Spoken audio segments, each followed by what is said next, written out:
Noah, guess what? What? Miles Garrett made the official 53-man roster. No way. The Browns have cut back their roster to the official 53-man roster, and there are some notable things on here, some notable people cut. I want to jump right into it because big name, we don't normally start with special teams or kickers, but us dropping Dustin Hopkins, I think that's the biggest storyline out of the cutback. It is the biggest storyline out of the cutback because he performed so poorly, I think, during the preseason, during last season, during training camp, blah, that a lot of fans were calling for his head in terms of we need to look for a different option. And they did that right off the rip, which they don't normally do, especially when we're talking about almost $6 million worth of cap hit being taken for cutting one Dustin Hopkins. What was your reaction when you saw that newsy? Happiness, elation, a little bit of surprise just because of the cap hit. You and I had talked about it before. Andre Schmidt had a good training camp. He had a good preseason, but we talked about the money. I was hoping that they'd make this exact move, and your response was, "I don't know if they can just lay that money on the table." I'm glad that they did because they're serious about putting the best person in that spot. Now, what this means for Hopkins moving forward, I don't know. But I got to tell you, I am so over, as a Browns fan, I am so over having nervous clench, and you know what I'm talking about. Every extra point, every field goal, it didn't matter. If he was going to go kick the ball, I trust myself at this point better with an extra point, and that's wild.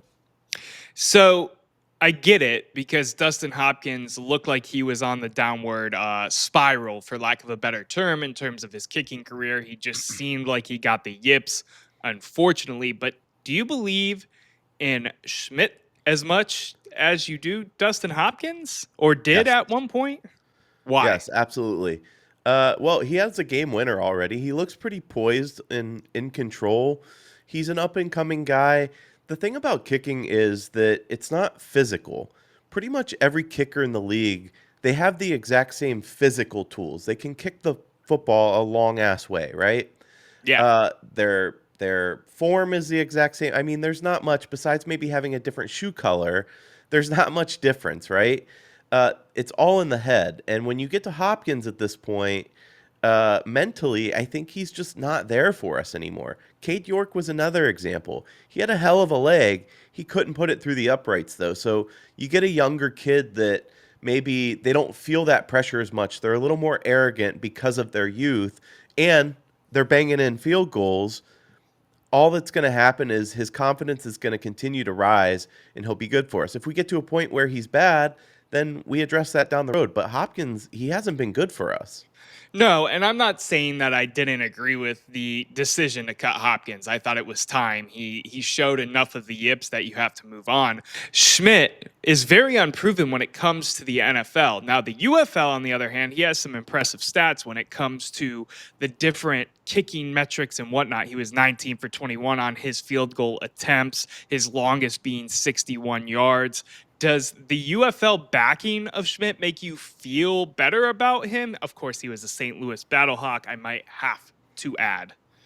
Yeah, it does because at the end of the day, kicking in the UFL is not exactly different from kicking in the NFL. The ball's snapped, the holder holds it, he has to kick through it, and he's in pads. It's not like we're talking about he was in a t-shirt doing this, that sort of thing.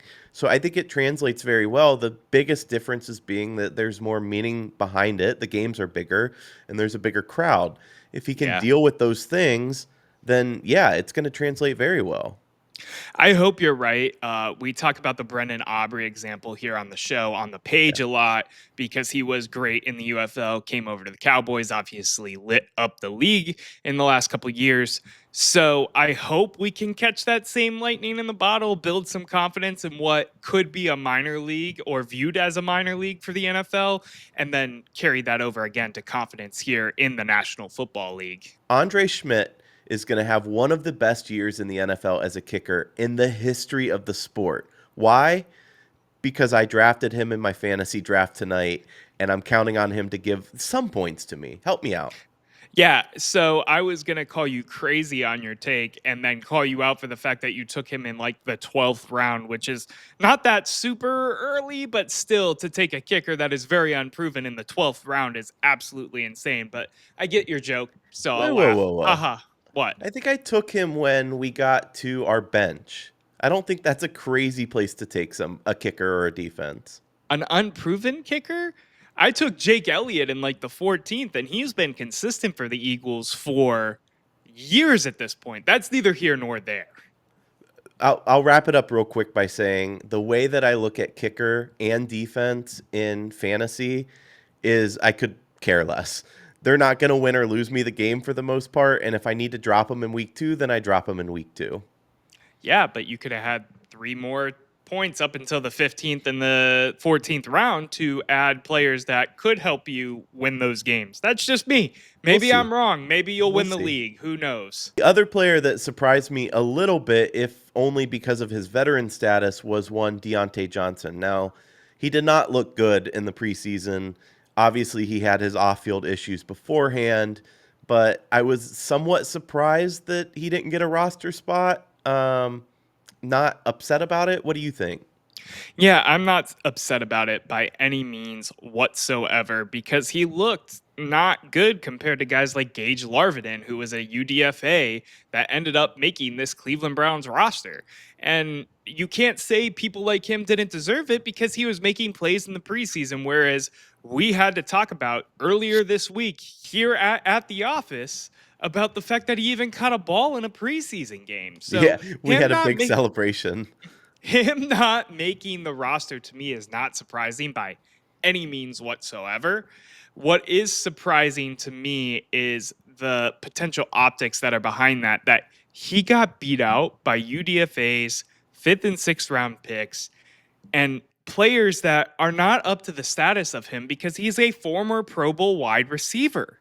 So the Yeah. fact that he got beat out by some of these guys is a sign of the times on this guy's NFL career. Unfortunately for him, but I just feel like he's kind of over football at this point. And I don't know him. I don't know that to be true, but how he approached that game and not being willing to go in when he was with the Ravens to how he performed for us in the preseason. I mean, he looked awful, Noah. Awful.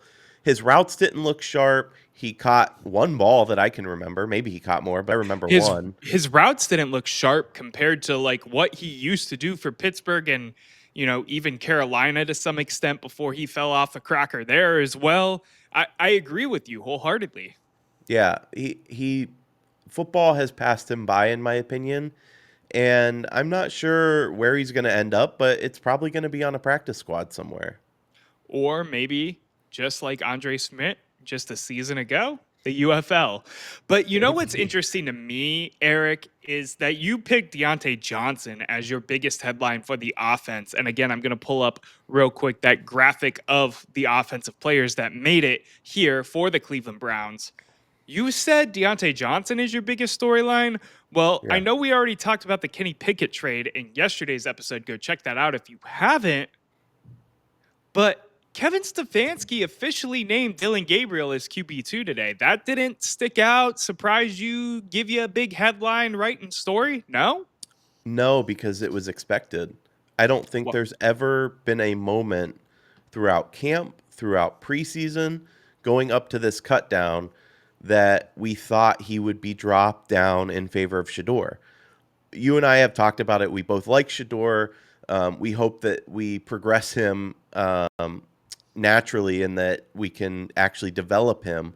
But there's never been an indication that he would be above Dylan Gabriel on the depth chart. So, like Joe Flacco being the number one, that was a foregone conclusion before he was named.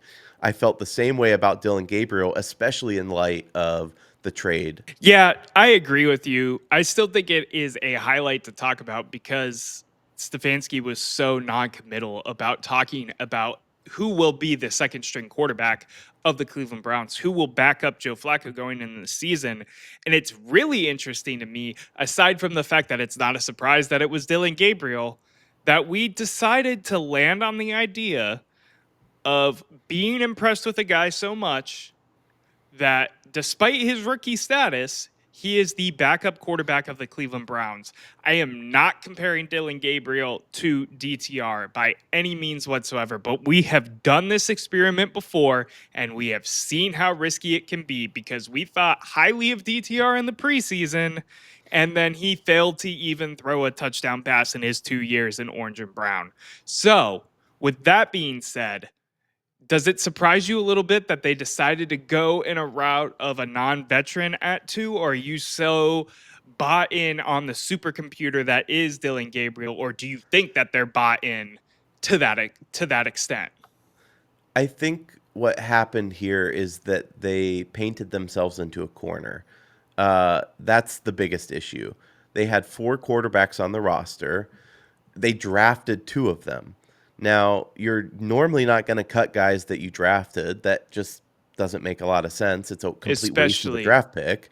right, and Andrew Barry would never. He hasn't he is notorious for sticking with his draft picks. Continue. Yeah, and so to be able to put, would I love to see more of a veteran presence in that two spot? Yes, absolutely is the answer. I was actually a little bummed that we traded Pickett. For one thing, I thought that it was too early. I thought maybe we could have got more for him as the season progressed. But for another, I have friends that are Steelers fans, and I've talked to other people as late as today that also have friends that are Steelers fans, and all of them kind of have the same consensus that they were worried Pickett was going to light it up for us on the Browns, or that they liked Pickett. We've talked about his athleticism. It hasn't really translated for his career so far in the NFL. Whether or not that's his fault or the landing spots weren't right, that I guess time will tell. But that said, I kind of would have liked him at 2. And now, if we do have to rely on Gabriel or we do have to rely on Shador, it's too early. These guys should be sitting and learning, not being thrown to the wolves. Yeah, but that is the biggest prop on one Dylan Gabriel is that he is pro ready now. And I think we're going to see that sooner rather than later. Joe Flacco, of course, has not played a full season since 2017. And despite how awesome Flacco Mania was the first time around, he is still a 40-year-old quarterback that is not in the same vein by any means of one Tom Brady. So Right. to think that he's going to put a full 17 game season together at this age is kind of ludicrous in my opinion. Here's the thing, though, and we're getting a little off track, but what Joe needs to do is to just run a safe offense and not turn the ball over. If he can do that paired with what should be a pretty decent defense, you need to get the defense off the field and let them stay off the field, I should say. And you need to control the pace of the game and be a game manager. That's what the Browns have kind of always needed. He can do that, in my opinion. Where he gets into trouble is where he starts forcing things. That playoff game's a good example, and when you go down that much, you didn't have much of a choice but to throw it all over. But when he starts to try to force it, starts to throw more of that deep ball, those tight windows, his arm isn't there anymore because he's not 25 years old. He's not 30 years old. He's Right. 40. But if he could be a game manager for us, I think they could win some games, honestly. Yeah, I think they could win some games and I'm excited to see what they do. I want to switch a little bit from quarterbacks for a second. The Browns only rostered 2 running backs on the offensive side of the ball. What does this kind of say to you because it's saying one of two things to me. I think we differ a little bit here in our opinion because I think it says two really strong things. One, that they believe Dylan Sampson can be a lead back, but also that Quinshon Judkins will be sharing that load and will be on this team. Those are the things that I think of, but I know you have a different route as well. Yeah, so my first thought is, does that mean the Judkins signing is going to come soon? And there's been some rumblings that it's still not the case, and they're waiting until the NFL investigation is over with, and blah, blah, blah. So, more likely in my mind is to sign a guy like Audric Estime, which has been talked about in the Brown circles, whether it be on social media, YouTube, you name it. He's been on it. He was the Broncos' fifth-round pick just a year ago, Notre Dame running back. He has a lot of the physical attributes you want to see in a running back, despite his draft status. And to be able to take on his fifth round draft contract by taking him off of the waiver wire, that could be a value addition to this Browns team. I mean, he had 76 attempts last year for 310 yards, 4.1 yards per carry. I could see them adding him as kind of the third back to then be a developmental back to maybe jump into a Jerome Ford role at some point or whatever, however the running back room shakes out once one Quidjon Judkins finally joins the Orange and Brown. So real quick, I do want to talk about Jerome Ford. Do you think he's near the end of his time with the Browns? No, but could be depending on potential of other running backs. His role of being the big hitter, he's the home run hitter, for Yeah. lack of a better term, for this Browns running back room. You give him 100 carries, you want to see him pop off one for 100 yards. 3, 4 times a season, which is even then maybe I was gonna asking say a that lot, sounds like a lot. but you know what I mean. He's the Mhm. home run hitter of this running back room where you don't expect him to take a lot of carries, but you expect him to come in on situational downs and potentially pop one off for a good chunk of yards. So I don't think it's the end of his time, unless they end up with not one, but two, but three really, really good running backs in this room that just push him out, unfortunately. Yeah, that makes sense. Let's move over to defense now, because there are a couple names that made the roster. A lot of undrafted free agents. I'll leave your guy that you love, but ones that stood out to me: Donovan McMillan, not Donovan Mitchell, by the way. There was some mix-up today in Thanks, reporting. Mary Kay. Right.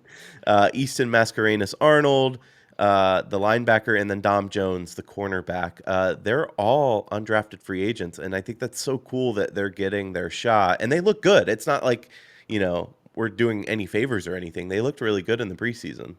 Yeah, and you just named three of them, two of them, three of Three, them. yeah. You're forgetting, of course, one Well, I Aiden. left it to you. I didn't forget them. I said I'll leave Well, it to I you. know, I know. You forgot one Okay, Aiden fair. Huntington. You didn't mention Gage Larvin, and hell, if you want to even say Isaiah Bond, because he was a UDFA. I mean, you're talking about Yep. a lot of guys that were not drafted in the NFL draft. I'm kidding about Isaiah Bond because he would have been drafted aside from the legal troubles.